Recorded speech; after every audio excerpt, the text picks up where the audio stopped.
दोस्तों, आज की कहानी है मेरी सासू माँ ननद भाभी में भेदभाव नहीं करती हैं। दोस्तों, कहानी शुरू करने से पहले अगर आपने हमारे चैनल को सब्सक्राइब नहीं किया है तो सब्सक्राइब कर लीजिए ताकि आपके पास पहुँचे हर नया वीडियो। मैं निकल रही हूँ रीना, आज लंच भी महिला मंडल की मीटिंग में होगा। रात का भी ठीक से कुछ से तय नहीं है। मैं फोन करके बताऊंगी पापा जी आ जाए तो। अपनी बहू रीना को ये निर्देश देते हुए सविता जी अपना पर्स स्पेस के पेपर समेटते हुए बोली, जी मम्मी जी आप परेशान मत होइए, मैं सब समय से कर लूंगी। रीना ने किशन से ही आवाज लगाई। सविता जी शहर के बड़ी महिला मंडल क्लब की अध्यक्ष हैं। सोशल इवेंट्स में जाना, जोरदार स्पीच देना, सामाजिक कार्य करना उनका प्रिय शगल है। पतिदेव का बड़ा कपड़ों का व्यवसाय है। एक बेटी आरुषि और बेटा अनमोल। दोनों बच्चों ने MBA किया, परंतु बेटे ने पिता के इतने बड़े व्यवसाय को संभालना बाहर कई नौकरी करने से बेहतर समझा। फिर सविता जी और उनके पति की भी यही इच्छा थी। जब घर में ही सब कुछ इतना अच्छा सेटल है तो बाहर बेकार मैं क्यों भटकना। उन्होंने अपनी बिटिया आरुषि के लिए भी बड़ा व्यवसायिक घराना देखा शादी करने के लिए, मगर आरुषि को अपने साथ ग्रेजुएशन में पढ़ने वाला रितेश पसंद आया। रितेश अब एक मल्टीनेशनल कंपनी में इंजीनियर है और आरुषि एक कंपनी में मैनेजर के पद पर कार्यरत हैं। दोनों ही दिल्ली में पोस्टेड हैं। उन दोनों को सब कुछ अपने हिसाब का लग रहा था। हालांकि शुरुआत में सविता जी और उनके पतिदेव को एक साधारण प्राइमरी अध्यापक के बेटे का ये रिश्ता पसंद नहीं आया, मगर बेटी की खुशी के आगे आज आरुषि अपने पति के साथ दिल्ली में बहुत अच्छे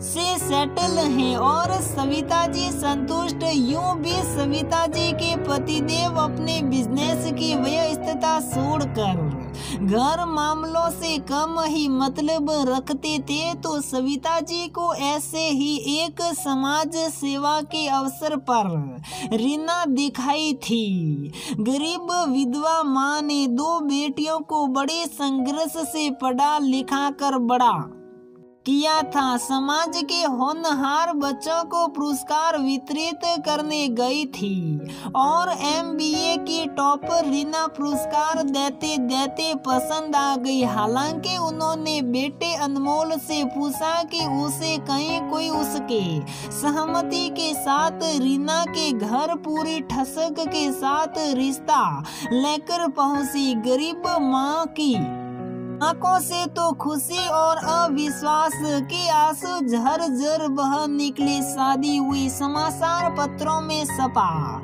कि समाज सेविका सविता जी ने इतने गरीब घर की लड़की को अपने घर की बहू बना लिया है। मतलब ये कि उनके इस उदारता पूर्ण काम की खूब वाहवाही हुई।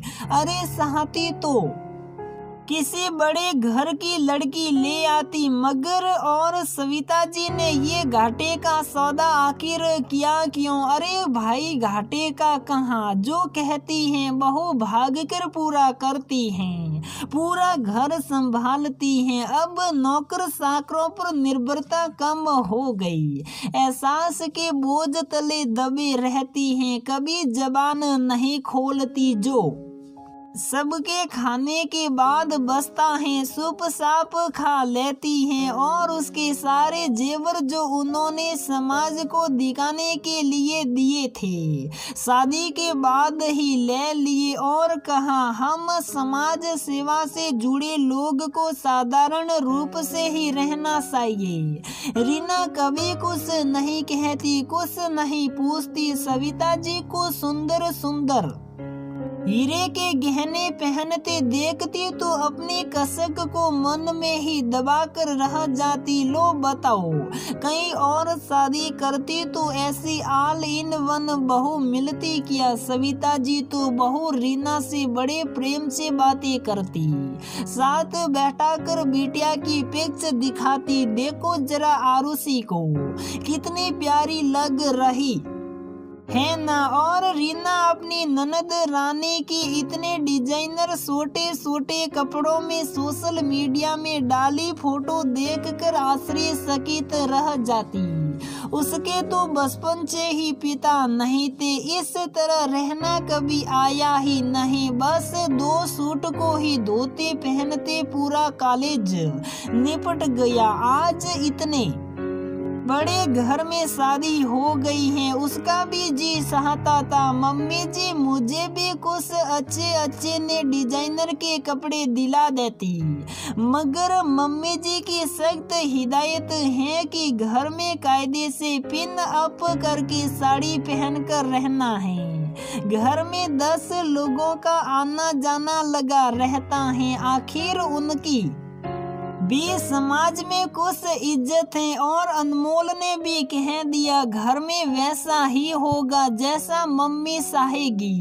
और आज तो सविता जी को अपने क्लब में महिलाओं के साथ समान व्यवहार पर ही भाषण देना है। बेटी और बहू में कोई फर्क नहीं करना चाहिए, वो आज समाज को बता कर रहेगी। फिर उनसे बढ़कर सामाजिक समानता का उदाहरण रखने वाला कौन होगा? आखिर इतने गरीब घर की लड़की को उन्होंने अपने घर की बहू बनाया है। और आज सविता जी ने रीना से कहा दोपहर में पापा जी और अनमोल को खाना खिलाकर तुम भी आ जाना। हाँ, कायदे से तैयार होकर। आखिर सब देखे तो हम अपनी बहू को कैसे रखते हैं। और हाँ, मैंने अपने डायमंड के इयररिंग्स और अंगूठी चेन वगैरह निकालकर अपने कमरे की बेड पर रख दिया है, आते समय पहन लेना। रीना को तो अपने कानों पर विश्वास ही नहीं हो रहा था। किशन का काम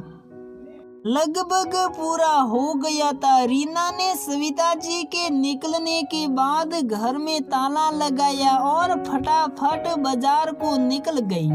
आज पहली बार कुछ नया लेकर आई हैं। पापा जी और अनमोल भी खाना खाकर निकल गई। दोनों शाम को उसी फंक्शन में पहुंचेंगी। आखिर मम्मी को आज समाज सेवा का अवार्ड जो मिलने वाला है। अनमोल और पापा जी फंक्शन में पहुंच चुके थे। सविता जी अपना भाषण दे रही थी। सभी की निगाहें रीना को ढूंढ रही थी। इतनी देर क्यों लगा रही हैं? आखिर ऐसा भी क्या तैयार हो रही हैं? सविता जी का भाषण पूरे शबाब पर था।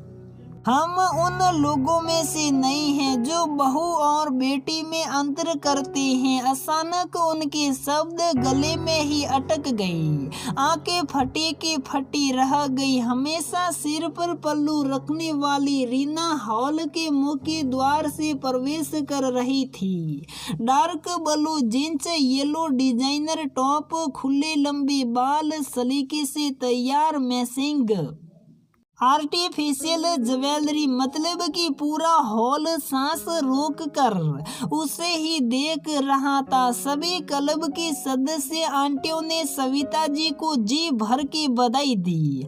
अरे भाई, भाषण के लिए नई बहू को बेटी की तरह रखने के लिए नाश्ते का दौर चल रहा था। रीना ने अपनी प्लेट हाथ में पकड़कर हाँ, ये मेरी मम्मी जी का फेवरेट कलर और ड्रेस है। मम्मी आरुषि दीदी को भी ऐसी फोटो में देखकर बहुत खुश होती हैं। मैंने कहा आज तो मम्मी का दिन है। मैं सब कुछ बस वैसा ही होना चाहिए जो मम्मी जी को पसंद है ना मम्मी? सविता जी से तो न हाँ बोला जा रहा था ना। अनमोल आश्रय से रीना के नए रूप को देखकर प्रसन्न हो रहा था और सविता जी सबसे प्रशंसा पाकर खिसिया कर वो भी खुश ही थी। आखिर उनकी बहू असलियत छिपाते हुए सबके सामने कह जो रही थी, देखा मेरी मम्मी जी मुझमें और मेरी ननद रानी में कोई फर्क